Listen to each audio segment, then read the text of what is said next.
The Marty and Laura Show is brought to you by Veterinary Village.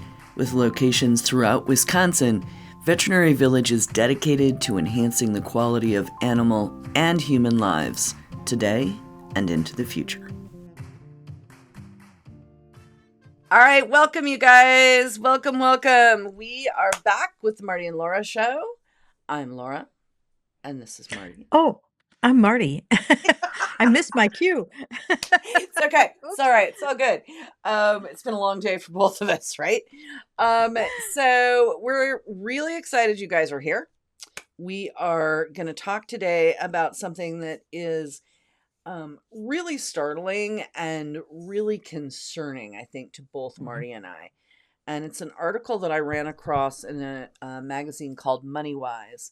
And it says that half of America's 87 million pet owners have decided against vet treatment. And it continues that many Americans, the cost of caring for their pets has become unbearable. A Gallup poll found 52% of U.S. pet owners say that they've had to put off veterinary care because of the cost. A whopping 7 in 10 also say they forego pet care due to financial reasons. That's So, scary. Marty, that's a lot, and I feel like it's got a little something for us to dig into. So, talk to us about that. I think there's multiple reasons I know about. You talk to me about what you know about. Yeah, and I think it's really important that we do discuss this because it's startling to me Right, but not unexpected. Unfortunately, veterinary costs have gone up, the staff costs have gone up, the cost of right. drugs and pharmaceuticals and vaccines and supplies have gone up. So all those things are concerning, everything, insurance, um, payroll, everything has increased. So From it's your end, from definitely, the veterinary clinic yeah, end. Right. right. And so it's not like veterinarians are like, oh, well, let's gouge the clients. Sure. Let's just go out there and double the fees. And it's certainly not that way. But there's a few things that have played a role in this. And certainly one is the corporatization of veterinary medicine. That was one I had on my list. Yes. Yeah. So I think we should talk about that. I think we Yep. should talk about the overall cost of pets. It's not just veterinary care, but it's also the overall cost. How much are you spending on your pet food? How much are you spending on your other stuff, Which has doggy also gone daycare, and up. some of those I mean, the things? cost of pet food has gone up. Oh, it has. The other It thing that has. I thought was a really important thing for us to talk about, it was mentioned kind of briefly in this article, is that veterinarians can do more for pets today, but those Yes, machines and those processes and those tests cost more money. they So do. so let's kind of run through those items. Let's start with the corporatization because this is a huge topic. We've touched on it in Pure Dog Talk, Mhm. but I really want to deep dive it for this conversation because it feels like it's pretty important. It is. And, about half of the veterinary clinics now are corporate. And about the other half, that means the other half are still owned by your local small practice owner, your small business owner. And so this is something that, in fact, a couple of weeks ago when I was at the AKC delegate meeting, we were talking about just the whole economy of the United States.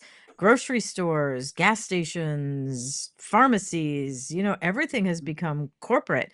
And so I was sitting with a couple of people and I Farms, said, so, farms. Think yeah, about farms. corporate farming. Exactly. And I said to them, so when you buy groceries, why do you go to a chain of grocery stores? Why don't you go to your local grocery store?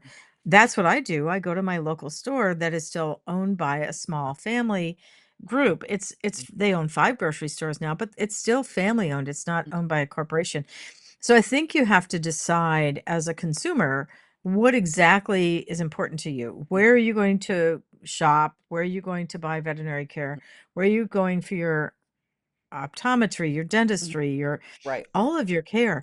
And so I think you really need to take a giant step backwards and say, is this the way I want to spend my money? And are these the places that I want my money to go to? So I don't want to say it's just veterinarians because it's not. Right. No. It's Well, dentists, it's inflation is ophthalmologists, a it's thing. everything. I mean, let's talk It about is. reality. Inflation's a thing, Right. right? Everything costs more It right is. now. It Right. started with COVID and supply chains and blah, blah, blah, blah, and here we are today, tariffs and all the rest of it. So everything costs more, It does. and veterinarians are no different. drugs come from China with all the tariffs on China. I mean, like, this is a thing. Mhm. Okay. So, okay. So, corporatization and where you shop matters. It does. Um, And where you go to the like when you go out to dinner, do you go to the chain mhm, grocery chain restaurants? Do you have Uber deliver your food, DoorDash, whatever? I mean, I still grow some of my own food. I mhm, still make all my own meals. I don't buy any of that stuff. I eat out very little unless I'm traveling and I don't have too many choices, and I won't go to a chain restaurant. right, I go to the local little right, restaurants because right, A, they're more interesting and they have right. cool food, and I can eat local food that is Yes. unusual. Have you ever had chislic in South Dakota? I mean, like there's little pockets of these really cool kinds of foods that you don't get if you go to the big chains. And I'm not going to mention any because I don't want to bash anyone, but you all know who I mean. The Chains, golden anything. arches are just everywhere, but you don't have to actually eat at them. No, no. And they're not great. And the food is really redundant and it's really not interesting. And so, go on your little app on your phone and find something more interesting and more unique and more local so that you can eat something cool and interesting. And the same goes for veterinary care. You don't have to go to a veterinary clinic that's corporate owned. There are lots of them out there that are, and it doesn't make them bad, it just makes them different, and it Mhm, means your prices are probably gonna be higher. They have protocols that they're required to follow, so if your dog goes in with diarrhea, they have a specific protocol they're supposed to right, follow, instead of being able to craft the kind of medicine that is based on what your pet needs are, what your needs are, and mhm, in our practice, we have a guarantee.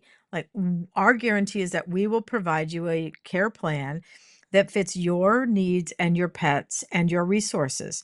So we don't have to go through an algorithm where we say these are the things we have to do. If you look at me and say I can't do that, then we right, come up with plan B and plan C. right. And Marty, talk to us about there are markets, and you and I have discussed this some. There are markets in which it's almost impossible, if not totally impossible, to find an independent owned vet clinic. It's a little tricky and some of them have gotten really good. I hired a doctor from another practice in March and it was a little tricky to figure out which corporation owned the practice. I had to drill down to terms and conditions. I went through all the websites for contact us, all the different tabs in the website before I finally went to terms Interesting. and conditions and found the veterinary corporation that owned this practice because I knew he was going to have a difficult time getting out of his contract because that's the way they write them. They write them to bind you to the corporation. Okay, so So it's that's a important that little you know that. known thing. I don't think people understand, and this is where having Marty here to talk about this on the Marty and Laura show is really important.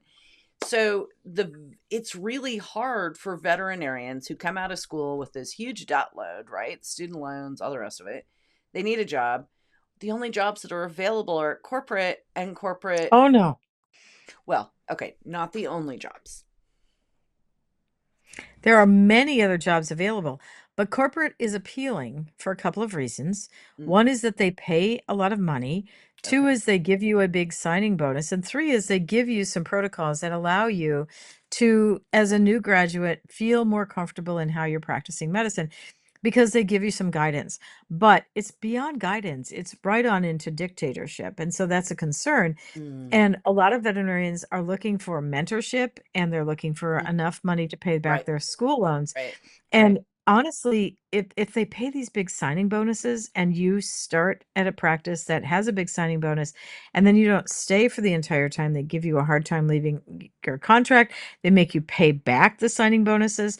So the Oh, recommendation is that you take that signing bonus and you plunk it into a checking account or a bank account that you can't touch so mm, that if you need mm, it mm, at the end, if you get 6 months into your employment or a year into your employment, you go, yeah, no, no, no, no, this isn't working for me. mhm. You have that money to pay them back because Wow, it's not a gift.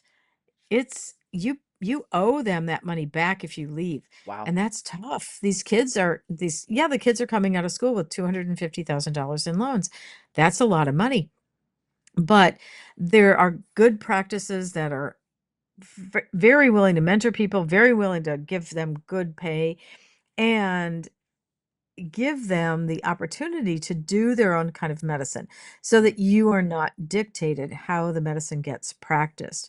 And so I think it's important that veterinary students and veterinary graduates understand that that's an important thing. And the fast track, and believe it or not, the fast track to paying back your student loans is to go into a practice that will allow you to become an owner, Mhm. because ownership will allow you a faster way to pay back your loans.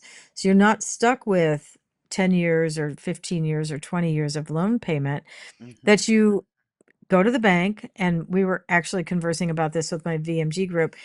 Do you go to a big lender? Do you go to your local bank? And in my world, I go to my local bank.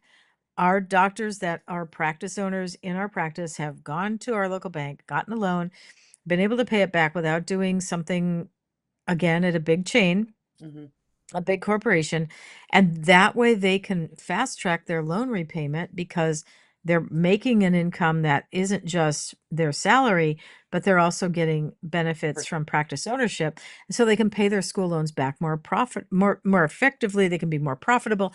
There's just a lot of really good advantages. So So if you're a vet, employee-owned businesses, I'm just saying, yeah, people, employee-owned ESOPs. businesses, ESOPs, Yeah. exactly.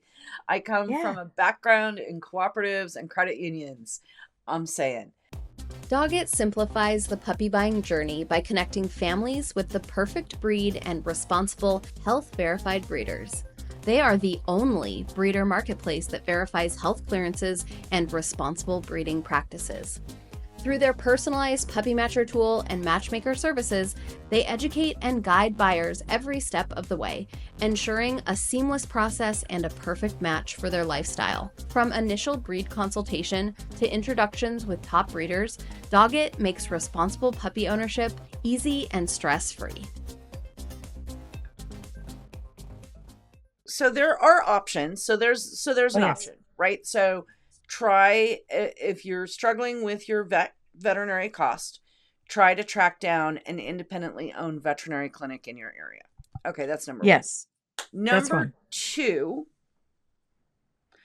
Number two is, don't cheat on your veterinary care. Doing preventive care. I know it seems like, oh, I don't really think I need to take my cat to the vet. She never goes outside. Everything is fine. She's healthy. No, if you pay for routine veterinary care, you do for dogs, you do your preventive vaccines, you do your preventive heartworm and flea and tick, all your do stuff your in the long run. dentals. Mm-hmm. Yeah, that actually saves you money, because now you don't end up with this big, ginormous disaster Mm-hmm. of heartworm disease, of Lyme disease, of Lyme Mm-hmm. nephritis, of all these things that you could have prevented because you were doing routine care.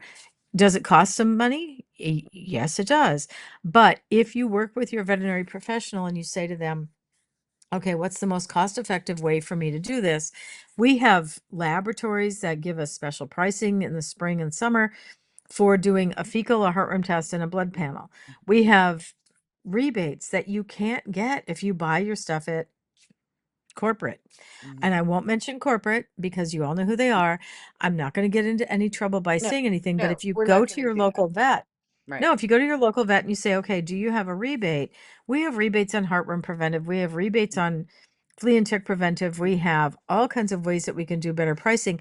And if you establish with a veterinary clinic that's willing to work with you, and they understand you and you understand them, and that relationship is strong, you're actually going to come out ahead.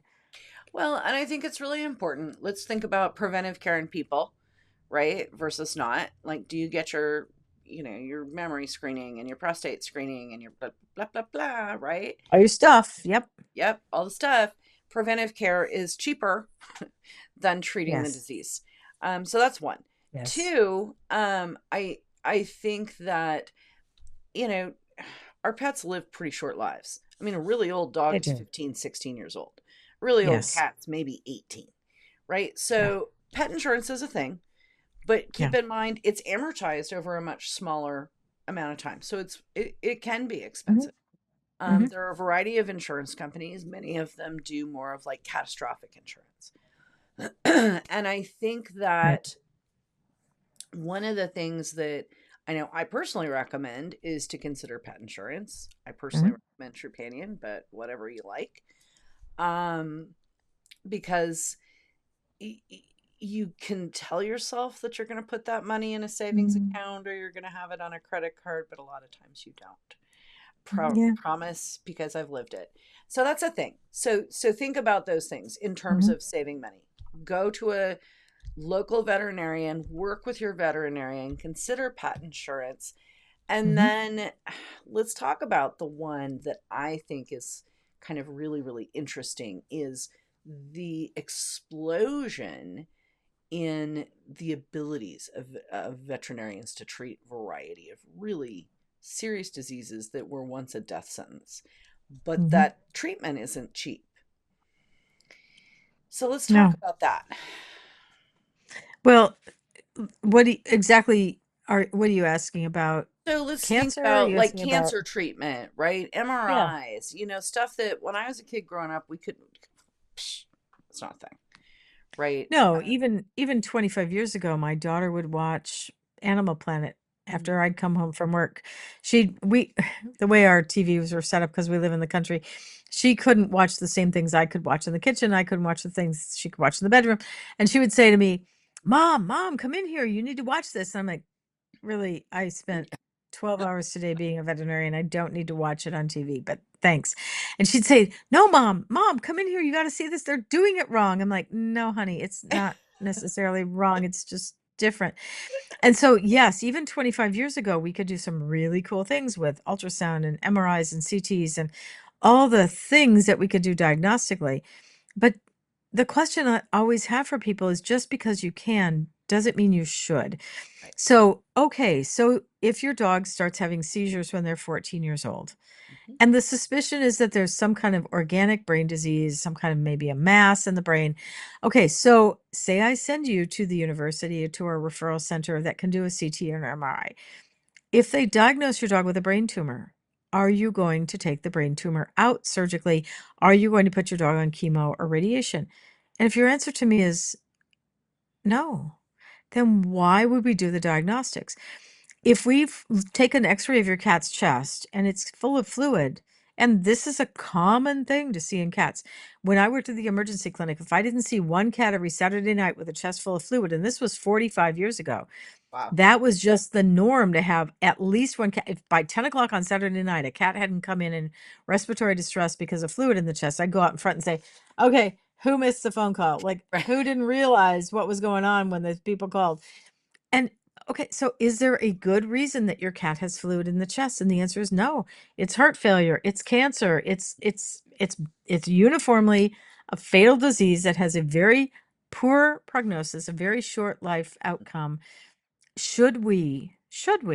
I mean, Mhm. honestly, should Yeah. we do those diagnostics and should we put your pet through those things? And I'm not saying that there aren't some great outcomes because I'm going to say, see, I have the shirt on. Miracles cost extra. Yes, they do. So there are times that you can have a good outcome, but I'm going to tell you, if your veterinarian walks into the exam room with a piece of paper with lab work or with a chest x-ray or an abdominal x-ray or an abdominal ultrasound and they say, this is not good. I mean, that's what you need to ask from the beginning is there a list of things that could be good or are they all on the bad list? And if they're all on the bad list, if there's not one thing your vet can think of that could have a good prognosis, be reasonable, be rational. And at 2 o'clock in the morning, you are not reasonable or rational. You're at an emergency clinic. They don't know you. You don't know them. Your pet's in distress. You're spending a bunch of money. So ask two questions. Is there anything that could be good as an outcome?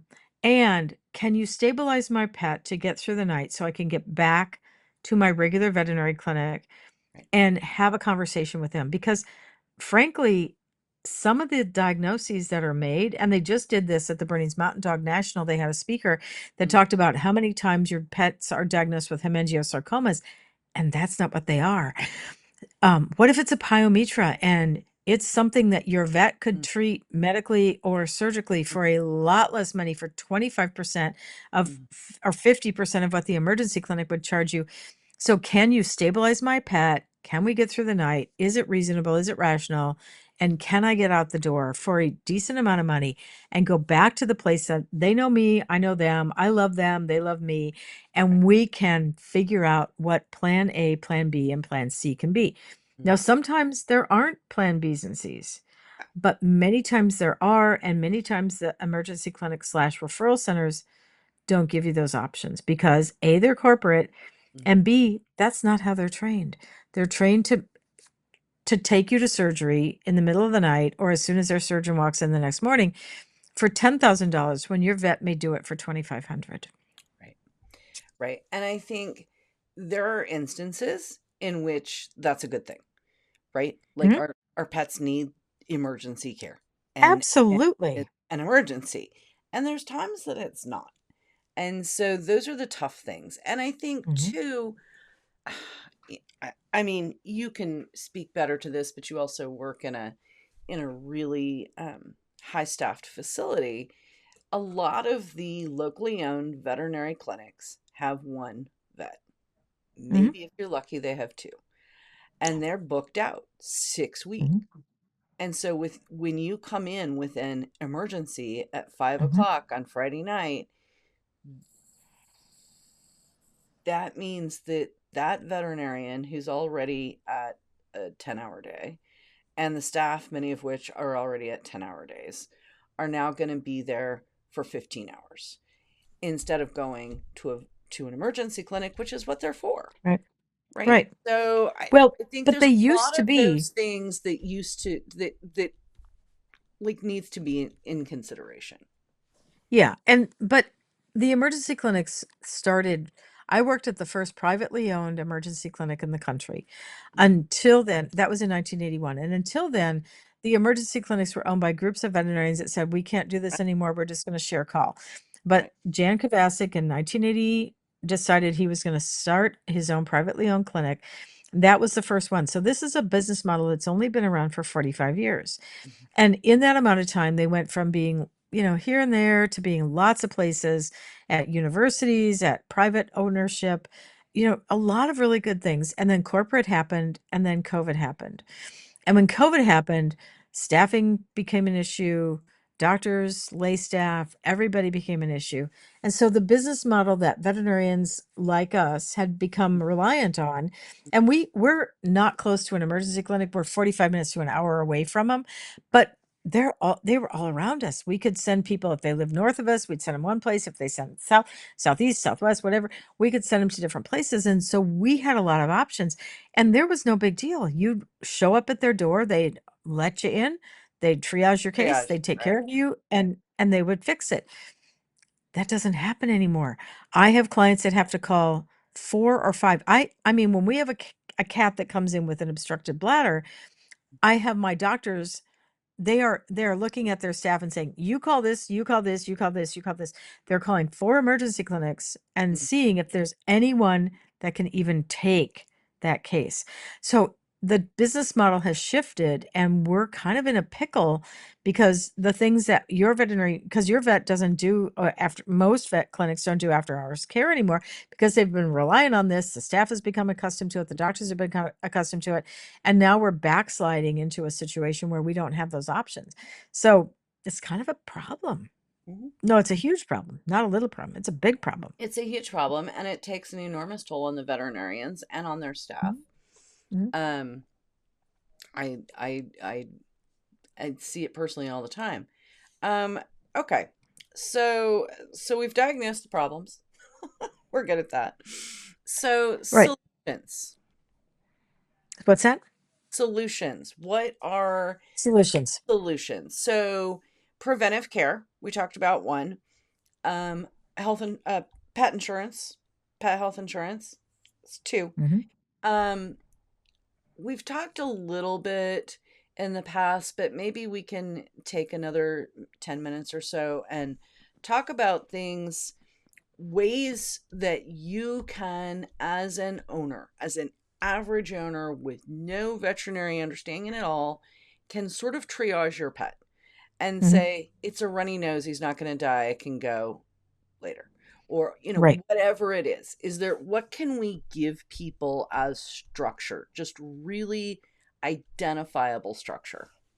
Right. So if your pet is limping, but they're bearing weight on a leg, it's not broken. Mhm. Wait until tomorrow. It's a torn cruciate, it's a soft tissue injury, whatever.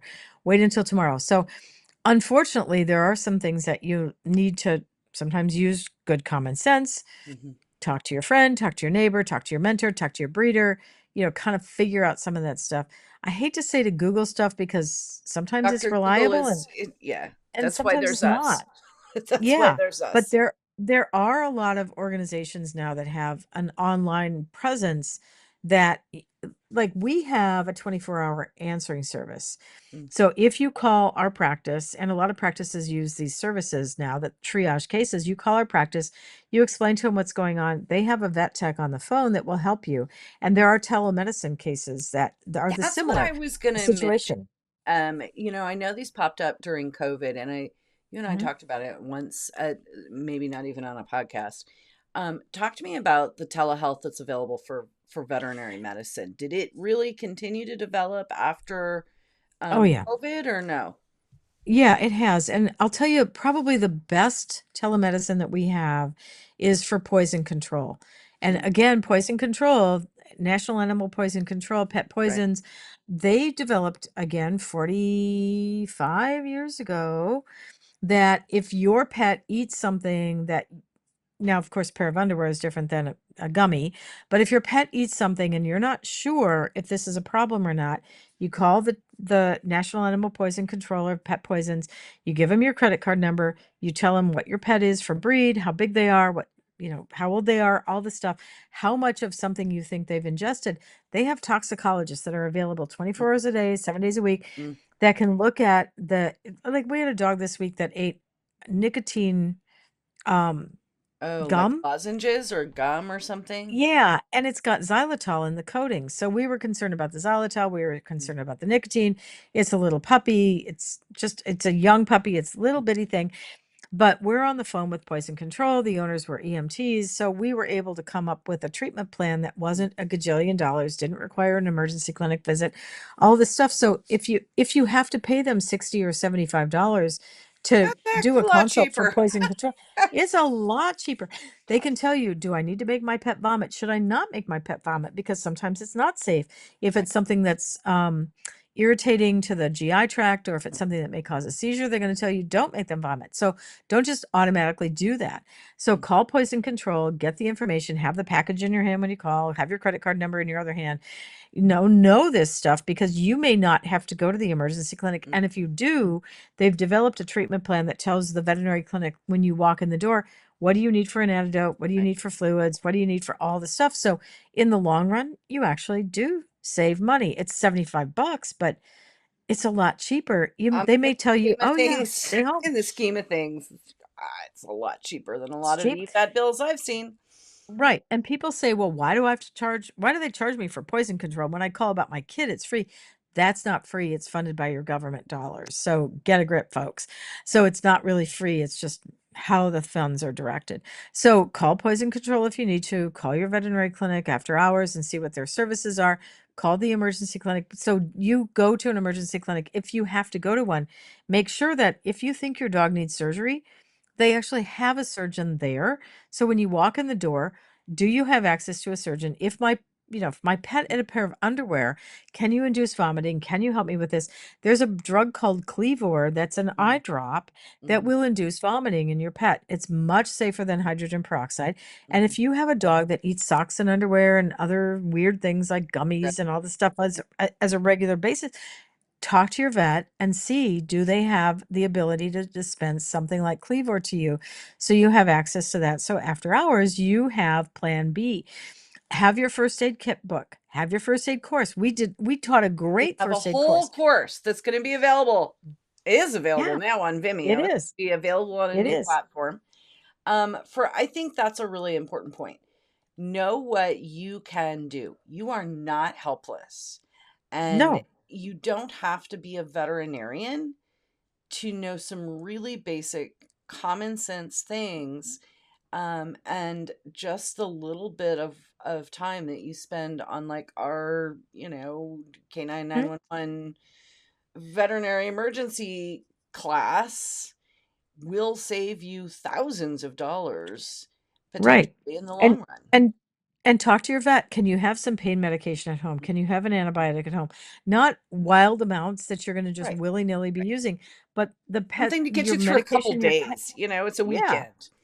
Yeah, the medication your pet should have if they run out of meds, if they have diarrhea, if they have nausea, all the things that are common because dogs like to vomit, dogs like to get diarrhea, dogs like to eat stuff. There's just some things, and you know your pet. So once you know your pet and your vet knows you, this is why you want to have that good Mhm. relationship with your vet. And this is why showing up every now and then with a couple boxes of pizza or a couple baskets of cookies can go a really long way in having that relationship. And really, it is so important that you have a good relationship with your veterinary clinic and pick one vet. Don't go hopping around saying, well, I'm going to go over here because it's cheaper for my vaccines. They're not shots, people. We don't shoot dogs, we vaccinate them. And I'm going to go over here for this. I'm going to go over here for that. No, please don't. I just had a client in that did this on Tuesday, and my staff was rolling their eyes. They're like, oh my God. I can't believe that they think they're going to save money this way because they're not. It's not cheaper for you to do that. Pick one vet that knows you, pick one vet that provides the services that you need at the hours that you need, and stick with them because that will pay you back in dividends Yeah. for that relationship. So please And think a bag of about tacos. I'm just saying, tacos are a thing. That's what I pay my vet. When I'm bribing my vet staff, I'm like, tacos, okay, Taco whatever. Tuesday. Do a summer cookout, do pizza, do cookies. You don't even have to buy anything expensive. Right. Bake a batch of cookies, take them Yeah. in, have them in a nice little basket, and be nice to everybody on the staff. Start at the front desk and be nice the entire way through the practice because being snarky to the front desk does not improve the relationship you have with your veterinarian. So, think about those things. Pick a veterinarian at your practice that you really get along well with, but don't be only beholden to that veterinarian because they're not going to work 7 days a week, 24 hours a day. Go to all the vets at the practice. So again, that they know you, you know them. If you have multiple pets, you may have one in the practice that does really great with cats and one that does better with dogs.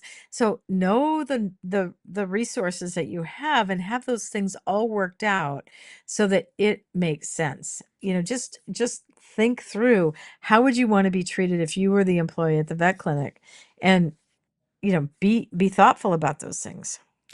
And I guess, the important thing here is we don't want you to not take care of your pets because it costs too much. Right. That is like the bottom line here. Bottom line is we want you to take care of your pets and we want to help you find ways to do it in a cost efficient manner. Right, So, so talk to your vet about it. Sit down, have a heart to heart with them and explain to them the situation. You've had a change in your employment, you've had a change in your lifestyle, something that's happened that may have put you in an awkward position. Have your care credit card or scratch pay or vet billing, or there's a lot of different pet health resources that are out there. insurance. Right. So plan ahead because catastrophic things happen. So don't be caught off guard by those things. Be prepared so that if something does happen, you know how to navigate through it because nobody makes good decisions at 2 o'clock in the morning. We just talked about this today. I was at the dog show and one of my very, very, very dear clients was there, and we were talking about no one makes good decisions at 2 in the morning. They talk you into things that you maybe are going to regret later. If your pet has a serious health concern, maybe they have cancer and they're at end of life, Mhm. I sit down with my clients and talk to them and say, okay, if this happens, if XYZ Mhm. happens, fluid builds up in the chest, fluid builds up in the abdomen, Well, whatever, I I mean, we want do you to it for know. people. We have DNRs for people. Exactly. I mean, why Exactly. wouldn't you give the same courtesy to your pet? Like I always say, I wish we could give to Exactly. people the same courtesy we give our pets, right? Like, Right. don't But make them live through this horrible thing. But everybody has right. to make their own choice for themselves and their pet. And I really do think that just a little bit of planning will make it so that your pet doesn't have to suffer from a lack of Mhm. veterinary care, and Right. um that I saving our pet suffering is basically the bottom line that we're trying to accomplish here. Right. So talk to your veterinarian if you have a serious illness and say, okay, what are the likely consequences? What do I do? So that if at 2 o'clock in the morning you end up at the emergency clinic, you walk through the door and you say, I want euthanasia. I do not want diagnostics. I do not want heroics. I don't want those things. There's a really nice book written by Claire Chu called Promises to My Pet. It's $6 on Amazon. Buy it, have it ready to go, have a plan for your pet so that if something like that catastrophic happens, you know what you're going to make decisions about so that you're not in that situation that they say to you, well, what if we just do this? And how about we do that? And then $5,000 or $10,000 later, you realize you made a mistake because at 2 in the morning, you weren't making good decisions.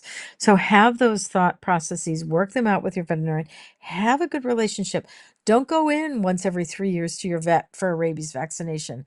Have a relationship so that you understand all the things that are happening. Honestly, you may think it costs you money up front, but in the long run, it will absolutely be a godsend for you and your pet. Preventive care, always the best option. And, you know, like let's do what's best for our pets. I think that's basic We owe bottom it to line. them. Figure it Yep. out. And that doesn't have to mean mortgaging your house for the third time. So No, that's all. but be thoughtful about it because your vet and your professionals, they're really good people. They want to help you. So have a strategy in mind. It's always going to be best to have a strategy. Excellent. All right. Well, Marty, I know it's late there. You've had a long day. Ah, Um, it's so just a dog show. it's just, I appreciate your time, my friend. We will talk to you again soon. Thank you for joining us on the Marty and Laura Show. We're excited to bring you these unique, fun, fact-based conversations about pet health. We hope you'll join us on social. Stop by the website to sign up for an extra tip of the week for your pet. While you're at it, do us a favor, please, and leave a review wherever you find your podcasts.